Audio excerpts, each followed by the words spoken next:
आज व्रत में सुने गणेश भगवान की कथा। व्रत का पूरा फल पाने के लिए कथा को पूरा सुने। प्रेम से बोलिए गणेश भगवान की जय। अब सुनिए कथा। किसी गांव में एक बूढ़ी माई रहती थी। वह बहुत गरीब थी और आंखों से अंधी भी थी। उसका एक बेटा और बहू थी। वह बुढ़िया सदैव गणेश महाराज की पूजा किया करती थी। एक दिन गणेश भगवान उसकी श्रद्धा भक्ति को देखकर बहुत प्रसन्न हुए। गणेश भगवान ने सोचा, ये बुढ़िया माई तो आंखों से अंधी है, फिर भी मेरी पूजा पाठ कितना श्रद्धा के साथ करती है, इसलिए मुझे इसके लिए कुछ करना चाहिए। इतना ही सोचकर गणेश जी उस बुढ़िया माई के सामने प्रकट होकर बोले, बुढ़िया माई, तू जो चाहे सो मुझसे मांग ले, मैं तुझसे बहुत प्रसन्न हूँ। बुढ़िया माई हाथ जोड़कर गणेश महाराज से बोली, हे भगवान, मुझे तो कुछ मांगना ही नहीं आता, तो मैं कैसे मांगू और क्या मांगू, आप ही मुझे बताए। बूढ़ी माई की बातें सुन गणेश महाराज कहने लगे, माई, तू अपने बेटे बहू से पूछकर कुछ मांग लेना। तब बूढ़ी माई ने अपने बेटे से कहा, बेटा, गणेश जी कहते हैं कि तू कुछ मांग ले, तो तुम बताओ बेटा, मैं क्या मांगू। बेटा ने कहा, माँ, तुम ढेर सारा धन दौलत मांग ले। बहू से पूछा तो बहू ने कहा कि आप नाती मांग लीजिए माँ जी। तब बूढ़ी माई मन ही मन में सोचने लगी, बेटा बहू तो सिर्फ अपने लिए ही सोच रहे हैं, मेरे लिए तो कोई सोचता ही नहीं। इतना सोचकर बूढ़ी माई ने सोचा, एक बार अपनी पड़ोसन से पूछ कर आऊं कि मेरी पड़ोसन क्या कहती है। बुढ़िया ने पड़ोसन से पूछा तो उसने कहा, बुढ़िया माई, तू तो थोड़े दिन ही जिएगी, क्या तू धन मांगे और क्यों नाती मांगे, तू तो अपनी आंखों की रोशनी मांग ले, जिससे तेरी जिंदगी आराम से कट जाएगी। बेटा बहू और पड़ोसन का राय लेकर बुढ़िया माई गणेश महाराज के पास आई और बोली, हे गणेश महाराज, यदि आप मुझ पर प्रसन्न है तो मुझे 9 करोड़ की माया दे, निरोगी काया दे, अमर सुहाग दे, आंखों की रोशनी दे, नाती दे, पोता दे और सब परिवार को सुख दे और अंत में मोक्ष दे। बुढ़िया माई की बातें सुन गणेश जी कहने लगे, बुढ़िया माई, तुमने तो हमें ठग लिया, फिर भी जो तूने मांगा वचन के अनुसार सब कुछ तुझे मिलेगा। यह कहकर गणेश महाराज अंदर ध्यान हो गए। उधर बूढ़ी माई ने जो कुछ मांगा वह सब कुछ मिल गया। गणेश जी महाराज, जैसे आपने उस बुढ़िया माँ को सब कुछ दिया, वैसे ही सबको देना। कहानी कहने वाले, सुनने वाले, हुक्कारे भरने वाले सभी के परिवार पर अपनी कृपा सदा बनाए रखना। सभी मिलकर बोलिए गणेश भगवान की जय हो, विनायक महाराज की जय हो। एक समय की बात है, एक भाई बहन रहते थे।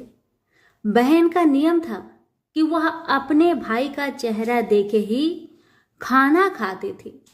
हर रोज सुबह उठती थी और जल्दी जल्दी घर का सारा काम काज करके अपने भाई का मुख देखने के लिए उसके घर से निकल जाती। एक दिन रास्ते में एक पीपल पेड़ के नीचे गणेश जी की मूर्ति रखी हुई थी। उसने भगवान के सामने हाथ जोड़कर कहा कि मेरे जैसा अमर सुहाग और मेरे जैसा अमर पिहर सबको दीजिए। यह कहकर वह आगे बढ़ जाया करती थी। हर दिन का उसका यही नियम था। जंगल के झाड़ियों के कांटे उसके पैरों में चुभा करते थे। एक दिन बहन भाई के घर पहुंची और भाई का मुख देखकर बैठ गई तो भाभी ने पूछा, पैरों में क्या हो गया है ननद जी। यह सुनकर उसने भाभी को जवाब दिया कि रास्ते में जंगल की झाड़ियों से गिरे हुए कांटे मेरे पाँव में चुभ जाते हैं। जब वह वापस अपने घर आ गई तब भाभी ने अपने पति से कहा कि रास्ते को साफ करवा दो। हमारी ननद यानी कि आपकी बहन झाड़ियों के रास्ते से आती है, तो उसके पाँव में बहुत सारे कांटे चुभ जाते हैं। पत्नी की इतना बात सुनते ही भाई तुरंत उठा और हाथों में कुल्हाड़ी लेकर सारी झाड़ियों को काटकर रास्ता साफ कर दिया। और इसी कारण से गणेश जी का स्थान भी वहां से हट गया। यह देखकर भगवान गुस्सा हो गए और उसके भाई के प्राण को हर लिए। लोग अंतिम संस्कार के लिए जब भाई को ले जा रहे थे, तब उसकी भाभी रोती हुई लोगों से कही, थोड़ी देर रुक जाओ, उसकी बहन आने वाली है, वह अपने भाई का मुख देखे बिना नहीं रह सकती, उसका यह हर दिन का नियम है। तब लोगों ने कहा, आज तो देख लेगी, पर कल कैसे देखेगी। रोज के दिन की तरह बहन अपने भाई का मुख देखने के लिए जंगल में निकल दी।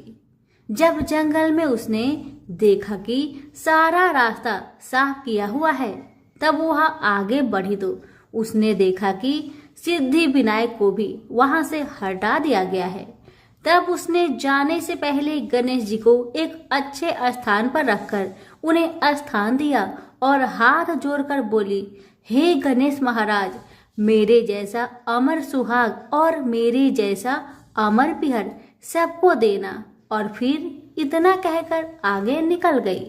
लड़की की बात सुनकर भगवान गणेश सोच में पड़ गए, अगर मैं इसका नहीं सुना तो मुझे कौन मानेगा, हमें कौन पूजेगा।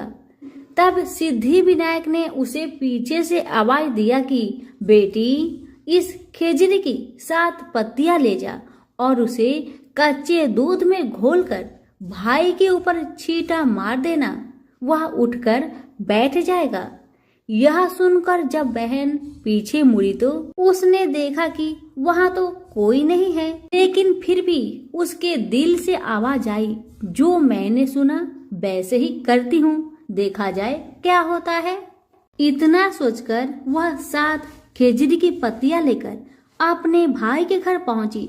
उसने देखा वहां कई लोग बैठे हुए हैं, भाभी बैठी रो रही है और पास में ही भाई का लाश रखा हुआ है। उसे रास्ते में जो आवाज सुनाई दी थी वही बात याद आई और उसने वैसा ही किया जैसे उसने सुना था। उसने खेजड़ी की 7 पत्तियों को बताए हुए नियम के तहत भाई के ऊपर इस्तेमाल किया। तब उसका भाई उठकर बैठ गया। भाई बोला बहन से, मुझे तो बहुत ही गहरी नींद आ गई थी। तब बहन बोली, यह नींद किसी दुश्मन को भी ना आए, और उसने सारी बात अपने भाई को बता दी। हे गणेश महाराज, जैसे आपने उस बहन की सुनी, वैसे ही कहानी कहने वाले, हुक्कारे भरने वाले सभी की परिवार की सुनना और सभी के परिवार की रक्षा करना। सभी प्रेम से बोलिए गणेश महाराज की जय हो। बहुत समय पहले की बात है। एक गांव में 7 भाई और एक बहन रहा करती थी। वो सब कुछ सुनती, पर जैसे ही विनायक जी का नाम आता तो घगरा झटका कर चली जाती। हर रोज उसका यही आदत था, जब भी गणेश महाराज का नाम आता तो घाघरा झटका कर चली जाती। एक दिन उस लड़की की इस आदत पर विनायक जी बहुत नाराज हुए और गणेश महाराज उस बहन को भयभीत करने लगे। डर के मारे बहन का तो बुरा हाल हो गया, बेचारी सूखने लगी। अपनी बहन को सूखता देख 7 भाइयों ने आकर पूछा, बहन क्या बात है, तुम इतनी दुखी क्यों हो, मुझे बताओ। पर भाइयों के बार बार ऐसे पूछने पर बहन ने कुछ नहीं बताया। भाई असफल रहे। सबसे जो छोटा भाई था वह बहुत चतुर था, बहुत चालाक था। उसने आधी रात को अपना वेश बदलकर गणेश महाराज को पकड़ लिया और पूछा कि आप कौन हैं और मेरी बहन के साथ छल क्यों करते हैं। भाई की बातें सुन गणेश जी बोले, मैं तो गणेश महाराज हूँ, तेरी बहन सारी बातें सुनती है, पर जैसे ही मेरा नाम आता है तेरी बहन दूर चली जाती है, इसलिए मैं उसे डराता हूँ। भाई ने पूछा कि आप इसका उपाय बताए तो गणेश जी बोले कि कोई भी कहानी कहो तो गणेश जी की कहानी कहे बगैर नहीं उठना चाहिए। बहन ने उस दिन से नियम रखा कि वह रोज गणेश जी की कहानी सुनेगी और कहानी सुनने के बाद ही कुछ खाएगी, और बहन हर रोज ऐसा ही किया। अब तो बहन कहानी सुनने के बाद ही कुछ खाया करती थी। इस तरह से गणेश जी महाराज बहन पर प्रसन्न रहने लगे और उसकी सारी मनोकामनाएं को पूरी करने लगे। गणेश महाराज की आशीर्वाद से उस बहन को अच्छा घर और अच्छा वर मिला। तो प्रेम से बोलिए गणेश महाराज की जय हो। एक बार एक मेढक और मेढकी तालाब में साथ रहते थे। मेढक गणेश जी का बहुत बड़ा भक्त था। वह हर रोज गणेश जी की पूजा करता था। वह कुछ काम न करता, बस गणेश जी का नाम जपता रहता। मेढकी उससे बहुत परेशान थी। एक दिन मेढकी ने गणेश जी की मूर्ति छिपा दी। मेढक आया और गणेश जी की मूर्ति के बारे में पूछने लगा तो मेढकी ने बोला कि मुझे नहीं पता। एक दिन एक औरत उनके तालाब के पास आई और उसने अपने मटके में पानी भरने लगी। जैसे ही उसने पानी भरा, वैसे ही मेढक और मेढकी उसके मटके के अंदर चले गए। घर जाकर उस औरत ने पानी गैस पर रख दिया। मेढक और मेढकी भी साथ में जलने लगे। मेढकी मेढक को बोलने लगी कि तुम तो गणेश जी की बहुत बड़ी भक्त हो, तो बोलो गणेश जी को हमें बचाए। मेढक ने यह सुनकर गणेश जी का नाम जपना शुरू कर दिया। थोड़ी देर बाद एक सांड आया और अपने दोनों सींग मटके पर जा मारा और मटका जमीन पर गिरकर टूट गया और दोनों बच गए। मेढक ने घर जाकर गणेश जी की मूर्ति मेढक को लौटा दी और उसने भी गणेश जी का पूजन करना शुरू कर दिया। तो प्रेम से बोलिए गणेश महाराज की जय हो। एक बार की बात है, एक संत गणेश जी के बहुत बड़े भक्त थे। वह प्रेम भरे हृदय से पूरे दिन गणेश जी की सेवा में लगे रहते थे। प्रातःकाल उन्हें बड़े प्रेम से उठाना, स्नान आदि करवाकर वह उन्हें अत्यंत प्रेम के साथ अपने हाथों से भोग लगाते और उसके बाद वह उनके भजन कीर्तन में लीन हो जाते थे और रात्रि में भक्ति और प्रेम से परिपूर्ण हो वह उनको सुलाकर स्वयं सोते थे। यह कार्य उनकी दिनचर्या बन गया था। ऐसा प्रतिदिन करते करते उनका समय कब व्यतीत हो जाता था, उन्हें स्वयं भी इस बात की ज्ञात नहीं थी। वह जहाँ भी जाते वह गणेश जी को अपने संग ले जाते। हर क्षण उन्हें सिर्फ गणेश जी का ध्यान रहता। वह सिर्फ उनकी ही बात किया करते और गणेश जी भी उन संत की सेवा भाव से अति प्रसन्न रहते थे। वो कहते हैं न कि भगवान को सिर्फ भक्त का प्रेम भरा हृदय चाहिए और कुछ भी नहीं। यह बात इस कहानी से सिद्ध हो जाती है कि भगवान को सिर्फ प्रेम और भक्ति की शक्ति से ही बस में किया जा सकता है। एक बार वह संत कुछ अन्य संतों के साथ ट्रेन की यात्रा कर रहे थे। वह संत अपने साथ गणेश जी को भी अपनी यात्रा में ले आए और अपनी साथ वाली सीट पर उन्हें विराजमान कर उनको प्रणाम किया। अब उन संत ने अन्य संतों के साथ मिलकर प्रभु की भक्ति में ओल प्रेत होकर प्रभु का भजन कीर्तन आरंभ कर दिए। गणेश भजन और कीर्तन की समाप्ति के पश्चात वह सभी संत प्रभु भक्ति की चर्चा में लीन हो गए और कब उनकी मंजिल आ गई उन्हें पता भी नहीं चला। सभी संत एक साथ ट्रेन से नीचे उतरकर स्टेशन से बाहर आ गए और आश्रम पहुंच गए। आश्रम में पहुंचकर जब उन संत का भोजन का समय हुआ तो उन संत ने सोचा कि गणेश जी के भोग का समय भी हो चुका होगा। बिना गणेश जी को भोग लगाए मैं भोजन कैसे ग्रहण कर सकता हूँ? और गणेश जी को भोग लगाने के लिए भोग की तैयारी करने लगे। किंतु यह क्या, जब वह संत भोग लगाने के लिए गणेश जी को अपने बक्से में से निकालने लगे तो गणेश जी तो वहां पर विराजमान थे ही नहीं। यह दृश्य देखकर संत को बहुत आघात लगा। वह अपने चारों तरफ गणेश जी को ढूंढने लगे किंतु गणेश जी नहीं मिले। वह संत निराश हो गए। अब उन्होंने अपनी व्यवस्था अन्य संतों से ही कही तो सभी संत मिलकर पूरे आश्रम में गणेश जी को ढूंढने लगे किंतु गणेश जी कहीं नहीं मिले। अब वह संत और ज्यादा निराश होने लगे। वह सोचने लगे कि बिना गणेश जी की मैं क्या करूंगा। यह बात सोचते सोचते उनके नेत्रों से अश्रु की धारा बहने लगी। यह देख अन्य संत उन सज्जन संत को समझाने लगे कि कोई बात नहीं, यदि आपके गणेश जी नहीं मिल रहे हैं तो हम आपको दूसरा गणेश जी लाकर दे देंगे, किंतु आप अपना मन हल्का मत करिए।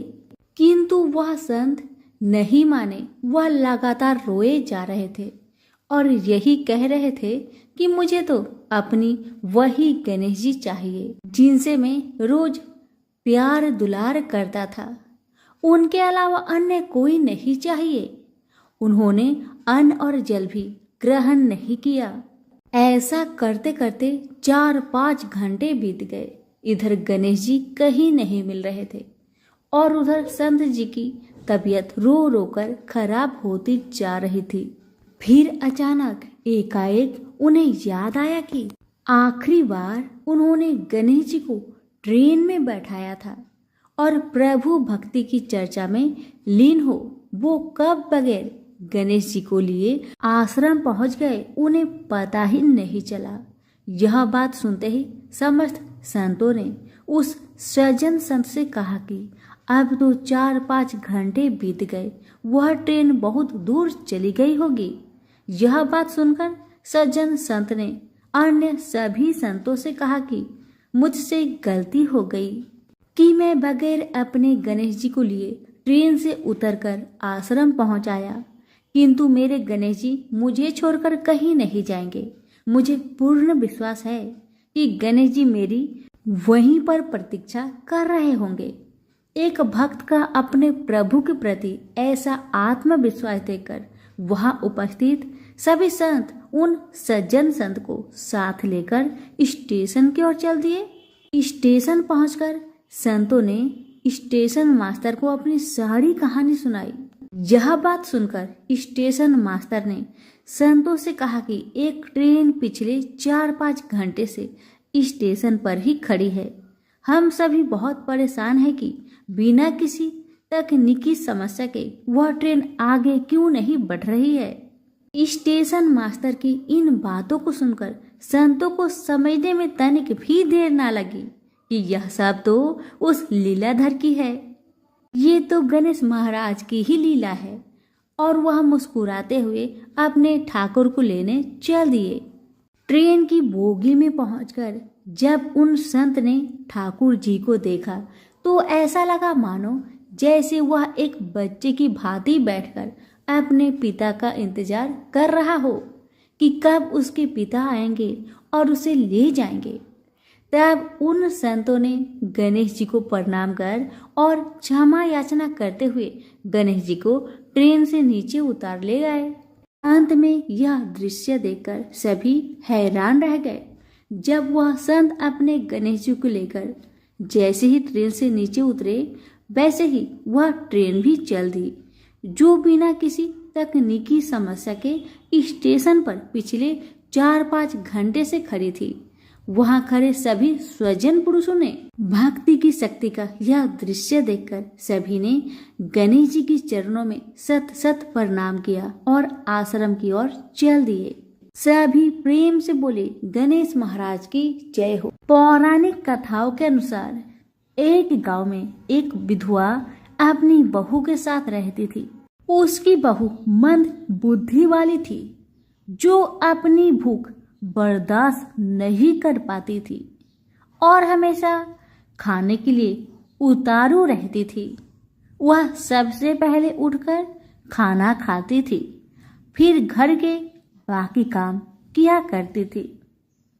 एक दिन विधवा ने अपने घर में पूजा करवाने का सोचा, लेकिन वह थोड़ी परेशान थी क्योंकि उसकी बहू अगली सुबह उठते ही खाने के लिए दौड़ेगी और पूजा के लिए बनाए गए पकवान को जूठा कर देगी।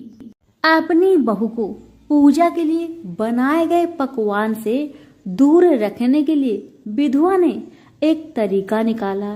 पूजा वाले दिन उसने एक मटका लिया और उसके नीचे एक छेद कर दिया और अपनी बहू से बोली कि आज तू पूजा है, इसलिए खाना खाने से पहले पानी भर के ले आओ। बहू भी चालाक निकली। उसने देख लिया था कि विधवा ने मटके के नीचे छेद कर दिया है, इसलिए वह अपनी साड़ी में आटा बांधकर पनघट पर चली गई। वहां उसने आटा निकाला और कुएं के पानी के मदद से बाटियां बनाने लग गई। कुएं के पास ही एक शमशान था जहां चीता जलाई जा रही थी। बहू ने उसकी आंच में अपनी बाटियां सेक ली। उसकी बाटियां सूखी थी तो वह पास में ही गणेश भगवान का एक मंदिर था। बहू वहां पर चली गई जहां गणेश जी को किसी ने चोला चढ़ाया हुआ था। उसने देखा कि गणेश जी की तोंद पर घी लगा हुआ है। उसने उस घी को अपनी बाटी पर लगा लिया और उसका भोग गणेश जी को लगाकर वह बाटी खा ली और बहू घर वापस चली आई। बहू की इस हरकत पर गणेश जी को बहुत गुस्सा आया और उन्होंने गुस्से में अपने नाक पर उंगली चढ़ा लिया। जब गांव वाले ने देखा कि गणेश जी ने अपने नाक के ऊपर उंगली चढ़ा लिया है तो उन्हें मनाने के लिए बहुत जद्दोजहद किया गया, लेकिन गणेश जी ने अपनी उंगली वापस नहीं उतारी। जब यह बात राजा को पता चली तो राजा ने बड़े बड़े पंडितों और ज्योतिषियों को बुलवाया और हवन करवाया, लेकिन गणेश जी फिर भी नहीं माने। सब बहुत चिंतित थे। राजा ने पूरे गांव में यह ऐलान करवा दिया कि जो भी इंसान गणेश जी की नाक पर से उंगली हटाने में सफल होगा उसे इनाम के तौर पर 5 गांव दिया जाएगा। गांव के सभी लोग गणेश जी को मनाने आए, लेकिन गणेश जी किसी से भी न माने और अपनी उंगली नाक पर चढ़ाए रखे। अंत में विधवा की बहू बोली कि अगर सब उसे आज्ञा दे तो वह गणेश जी की उंगली हटा सकती है। उसकी बात सुनकर उसकी विधवा सासू माँ हंसने लगी और बोली कि जब बड़े बड़े विद्वान कुछ नहीं कर पाए तो वह कैसे गणेश जी को मना पाएगी। तब किसी ने बोला कि जब सब लोगों को मौका मिला तो उसे भी एक मौका मिलना चाहिए। फिर सभी लोग बहू को एक मौका देने के लिए मान गए, लेकिन बहू ने एक शर्त रखी। उसने कहा कि उसके घर से लेकर मंदिर तक पर्दा बांध दी जाए। सब लोगों ने सोचा कि इतना तो हो ही चुका है तो पर्दा बांधने में क्या जाता है। बहू के कहे अनुसार उसके घर से लेकर मंदिर तक पर्दा लगाया गया। बहू ने अपना दिमाग लगाया और वह अपने साड़ी की आंचल में मोगली छिपाकर मंदिर चली गई। अब बहू ने मंदिर में जाकर गणेश जी से बोला कि मैंने आपके तोंद से जरा सा घी क्या ले लिया, आपने अपने नाक पर उंगली चढ़ा ली। अब आप नाक पर से उंगली हटाइए या दूं एक मोगरी की, अभी आपके टुकड़े टुकड़े हो जाएंगे। बहू की यह चेतावनी सुनकर गणेश जी थोड़ा डर गए और उन्होंने सोचा कि यह तो पूरी पागल है, कहीं सच में यह मुझे मोगरी न मार दे। अब तो गणेश जी ने बिना सोचे समझे अपनी नाक पर से उंगली हटा ली, जिसे देखकर गांव वाले बहुत खुश हो गए और बहू का जय जयकार करने लगे। राजा के ऐलान के मुताबिक बहू को 5 गांव इनाम में दिए गए। यह कथा सुनकर लोग गणेश भगवान से यह मांगते हैं कि वह भी उस बहू की तरह सबकी बात मान जाए और उनकी सभी मनोकामनाएं पूरी करे। तो प्रेम से बोलिए गणेश महाराज की जय हो। पुराणों में बताया गया है कि एक बार भगवान गणेश गंगा नदी के किनारे तपस्या कर रहे थे। इसी कालावधि में धर्मात्मज की कन्या तुलसी विवाह की इच्छा लेकर तीर्थ यात्रा पर निकली। देवी तुलसी सभी तीर्थ स्थल का भ्रमण करते हुए गंगा के तट पर पहुंची। गंगा तट पर देवी तुलसी ने देखा कि युवा गणेश जी तपस्या में लीन थे। शास्त्रों के अनुसार तपस्या में विलीन गणेश जी रत्न जटित सिंहासन पर विराजमान थे। उनके समस्त अंगों पर चंदन लगा हुआ था। उनके गले में परिजात पुष्प के साथ स्वर्ण मणि रत्नों के अनेक हार पड़े थे। उनकी कमर में अत्यंत कोमल रेशम का पीतांबर लिपटा हुआ था। तुलसी श्री गणेश के इस सुंदर स्वरूप पर मोहित हो गई। उसके मन में गणेश से विवाह करने की इच्छा जागृत हुई। तुलसी ने विवाह की इच्छा से उनका ध्यान भंग किया। तब भगवान श्री गणेश ने तुलसी द्वारा तप भंग करने को अशुभ बताया और तुलसी की मनसा जानकर स्वयं को ब्रह्मचारी बताकर उसके विवाह प्रस्ताव को नकार दिए।